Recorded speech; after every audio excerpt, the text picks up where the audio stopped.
you got to give the younger version of yourself some grace. I mean, 24-year-old me didn't really know who he was yet. Most 24-year-olds don't know who they are. Honestly, like, most people never figure out who they are because they never give themselves time to sit and realize who they are. It's just like guns blazing all the time. Got to get to the next thing. Success over here, success over there. Kicking doors down, you know. God is, I think, letting me know that the journey is the destination, right? Like 3 years ago, I would have killed to have my song on radio, right? Then your song gets on radio, and then you're like, oh my God, now here's the next goal. You know what I mean? And at some point, it dawned on me, nothing in the world that can actually fill the human heart except for God. So it's like, you're always just gonna keep wanting the next thing, you know? But if you can find deep satisfaction in the moment you're in, then you're there.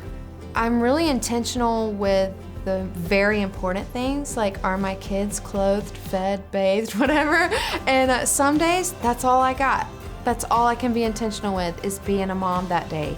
And then other days, I can feel like I am conquering so much because I was able to study the word and put together a message for something that I'm going to speak at. I've become more intentional the more I've given myself space to realize whose I am rather than just who I am. It's this constant just being satisfied where you are that will make it possible to be satisfied anywhere. I try to follow the Holy Spirit every day in priorities and intentionality, because I think sometimes we can put too much pressure on ourselves to be intentional with everything. And I can't think that hard. I don't even have margin to do that much. And so I'm just like, Holy Spirit, what do you want me to do today?